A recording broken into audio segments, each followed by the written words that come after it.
Dinayo pa ng dinayo mo. Sarado ka naman pala.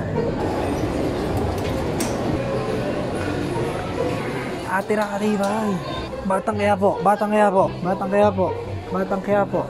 Atira ka tibay. Hi. May batang kaya po kayo na laruan? Meron, sir. Andun. Sige. Thank you. Ay, saan ba? Batang kaya po, sir. Atira ka tibay. Batang kaya po lang. Yan lang yung batang kaya. Ito ano man pala na ito, 109. Okay. Ito na lang. Okay, thank you. Oh my God! Gagi! Bakit ngayon ko lang nakita to? Hammer limousine.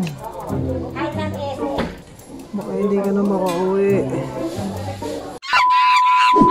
Atira atibay, atira atibay. Nabili ko ng batang Quiapo. Batang Quiapo yan pare. Atira atibay, yummy. Oo nga, si Coco Martin nga pala to. Yummy.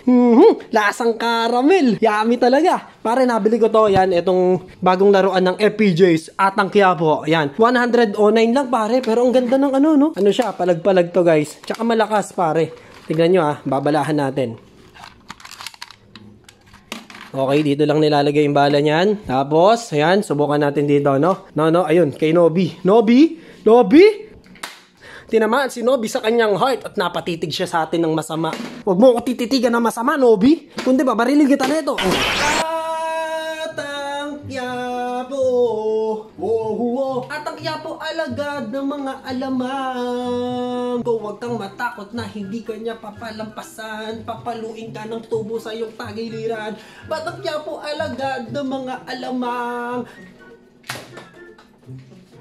Di bala na pala. Walaan ulit natin. Ninong! Ito na ang pinakamagandang Black 18 na nabili ko. Pare, itong batang Quiapo, tignan nyo naman. Atira atibay, atira atibay, atira atibay, atira atibay. The best. Yan, dalawa yung bala niya na pwede. Isang rubber bullet. Aray, masakit din guys. And then meron ding soft bullet. Atira atibay, atira atibay. Para siyang Nerf gun. Yan, atira atibay. Atira adikit sa pader. Adikit sa kisame pare. Bukod nga pala sa ating napakaangas na atira atibay na baril ni Cardo, meron tayo ditong bago pare. Ito na. Tatatatan.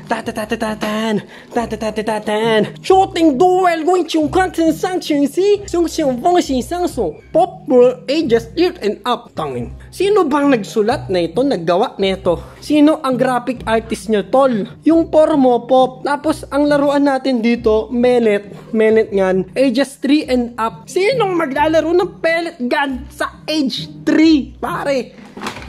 Pero okay lang. Pakita ko rin sa inyo yung atira atibay. Ito hindi ko na ipakita sa inyo ng mabuti nung nakaraan eh. Baka nakakalimutan nyo. Meron tayong ganito, yung Black 18 na maliit. Atira atibay. At meron pa tayo, pare. Baka nakakalimutan nyo.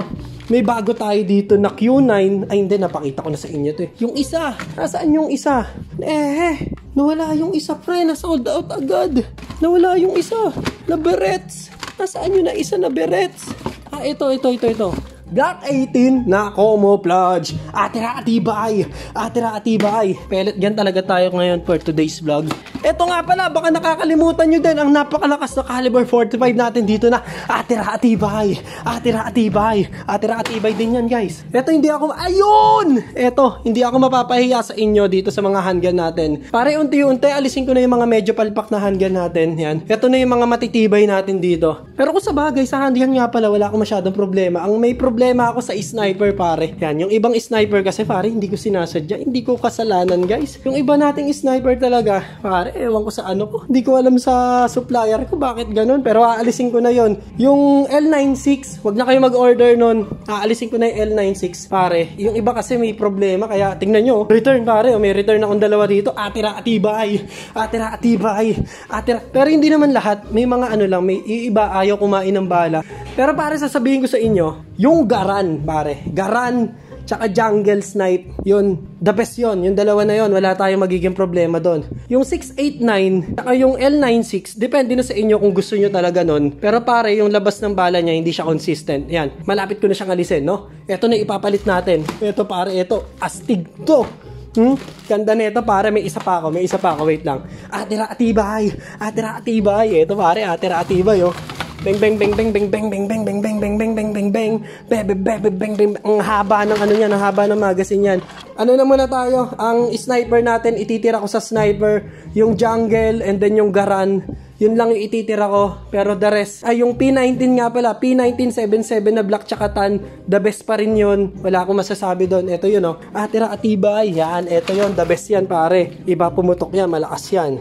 Malakas sa pellet yan. Pero yung 689, tsaka yung L96, pe-face out na natin yun. Alisin na natin dito yan, no? Hindi, sumasakit na rin ulo ko sa kanila eh. Pero ito pare, ang haba niya, no? Tan. Okay, sige, tara. Buksan na natin yan.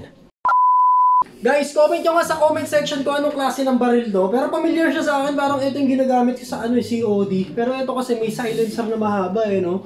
May superior pare. Silencer, superior performance, superior 5.56mm pare, pero props lang naman to. Yan. So ito yung kasahan niya nandito sa Gedli. Yan, nandito parang hassle pag kinasa, no? Hindi naman. Pag kanang ka, pag sa kanan mo, pag ganito. Pag kaliwete ka, ito, yan. Tapos ayan o. Boom. So, subukan natin ito mamaya. Ito pa yung isa, yung mas mahaba yung ano. Yung magazine nga pala nito, nasa likuran din. Yan, ganito kahaba yung, yan, yung ganito kahaba yung magazine niya. Yan, lagay natin dito.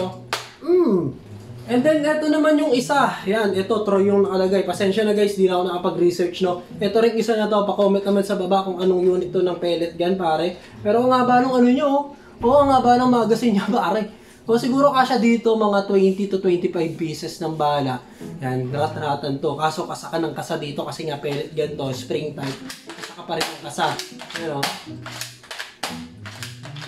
Okay naman yung kasahan niya guys. Ayan o. Kahit sunod-sunod na rin o. Para ayan o.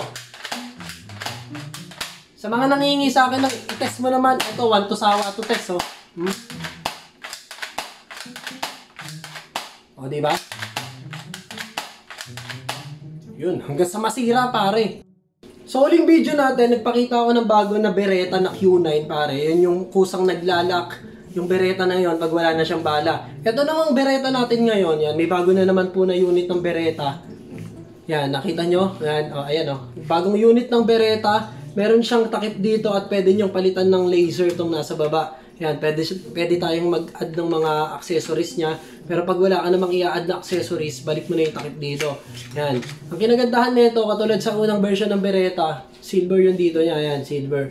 Pare. Tsaka pag kinasa natin yan, yan, hindi siya sumasama dito. Nakakatakot kasi yung sumasama yung dito, yung naiiwan to. Kasi may tendency na pag kinasa mo na ganun, maipit yung laman mo dito, pare. Aray, tapyas ang laman, pare. Ito, maganda rin to guys. Yan, yung ano niya, magazine niya.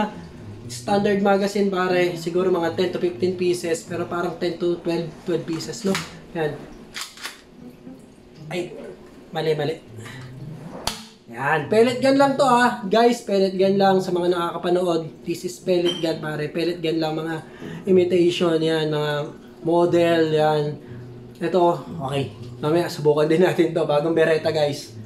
And then, meron tayong dalawang klase ng Glock 18. Meron tayong Glock 18 na camouflage. Ito yung standard size ng Glock 18 natin na pellet gun. At ito yung cute size na Glock 18 natin dito. Para tignan nyo. Pagkumparahin natin, yan yung laki niyan. Ito yung Glock 18 na isa. Yan, pagtabihin natin. Alright. And then, ang pinagkaiba nila, ano nga bang pinagkaiba ng dalawang Glock 18 na to? Bukod sa size sila. Ang pinagkaiba na ito, pare, itong Glock 18 na to, yung ano niya, yung slide niya is ABS plastic. So, wala siyang metal dito. May metal siya dito sa may grip, kaya mabigat. Pero etong Glock 18 natin na maliit na cute size, yan. Etong Glock 18 natin na to, metal to. Yan, alloy. Alloy yung slide niya, guys. Yan. O, diba? And then, solid din yung labas ng bala na to. Small but terrible, pare. Mas makapal siguro yung spring na ito.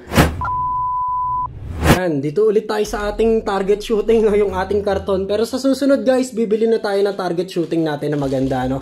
Sa ngayon, pagtiisan muna natin tong karton. Matibay rin naman yan. So, eto na. Let's go! Boom! Bengoy! O, tumagos pare. Kita nyo naman, tumagos. Nga pala guys, yung scope nito, dummy scope lang siya. Laser lang yan. Hindi natin masisilip yan. Pero ang ginagandahan yan pare, ang lakas oh. Siyempre, mahaba spring. Ang laki ng butas oh. Tanggal oh. Tanggal kaluluwa ng karton oh. Yun oh. O, diba? Ay, malakas to no. Yan. Pagkatapos yan, ito naman yung subukan natin. Yan. Ito dito kasahan yan. Sa may likod. Comment nyo lang dyan sa baba kung ano pangalan ng baril na to ha. So, ayan. Ayun, tumalbog. Parang medyo ano to ha. Mas malakas yung isa. Yun, tumatalbog lang. Pero, nakakabakat pare. Ayan, nakikita nyo naman bumabakat. Nabakat naman siya. Aray, muntik na ako tamaan sa ice ha. Yan. So, ayan. Pero ito, hindi siya natagos pare. Pero nabaon naman. Ito yung tama niya pare. Ayan o, nabaon. Yan, nabaon naman siya. Pero hindi siya natagos. Okay, dito naman tayo sa berets natin ngayon na pangatlong pangatlong bereta natin na unit dito. May tatlong klase na tayo ng bereta, yung classic berets, yung Q9 berets, at ito, yung pangatlo natin na iba yung design nito guys, no? Mas maangas. Iba-iba sila ng performance pare-pareha sa maganda. So nakita nyo, pakinggan nyo yung pagkakakasa ko. Smooth yung pagkakakasa natin, pero yung FPS nya, ayun, tumagos pare. Yun, tumalbog. Nasa 200 lang to. 200 FPS pare. Hindi siya tumatagos pero natalbog tsaka nabakat. At dito naman tayo sa Glock 18 natin dito. Unahin natin tong camouflage. Yan, para malaman natin kung mas malakas nga ba to or dun sa isa yung mas maliit. So kaya natalbog. Yung mga average natin dito na handgun talaga. Iba yung lakas nila, no? Ayan, natagos naman yung isa. Pero kadalasan natalbog lang tsaka nabakat dun sa karton. At ngayon, ito naman yung cute size natin. So, ayan na. 3, 2, 1, let's go. Uy. Kaya niyang bumutas, pero hindi siya tumatagos guys. Kaya niyang bumutas, pero ayun, nabakat. O, diba nakita niyo yung bala, bumakat? So, mas malakas to dun sa Glock 18 natin na camouflage kahit mas maliit to. Yan, tingnan nyo, konti na lang, bubutas na siya ng karton. Partida guys, etong ano na to, itong karton na gamit natin na to, makapal yan guys, yan, kung makikita nyo, makapal yan. Tapos doble pa yan. Kung makita nyo, ayan na yung pagitan. So, ayun siya guys, ito yung bakat niya na una, ayan, bakat niya din to. Tapos ito, yung bumakat na bala. So, malakas tong isa, yung alloy guys. Malakas talaga to kasi nung nakaraan na ipakita ko na sa inyo to Tsaka talaga iba yung lakas nito. Tsaka ang kinagandaan na ito, alloy pare. Pero, kung usapang lakas talaga, dito ka na. Yan, ito yung mga K35DA natin dito na full metal. Tapos ito po, ito, yung Glock 17 natin, full metal pare. Ito kahit tagusan yan, tatagos pa sa kabila. Ito din pala yung isa natin na caliber 45 na alloy. Iba ang FPS netong caliber 45. Kahanay niya yon yung mga nakabox. O diba? Ayun o, tumagos sa likod pre o. Tumagos sa likod. Nakita niyo yung bala na yon? Tumagos sa likod. Ganon to kalakas. O, ganon siya kalakas. Minsan natalbog, pero pare talagang natagos yung bala nito. Ang pinakamalupit dyan, nakita nyo to. Tumagos siya sa likod. Tagusan niya no. Angas. Diba? Angas pare. Ganda talaga.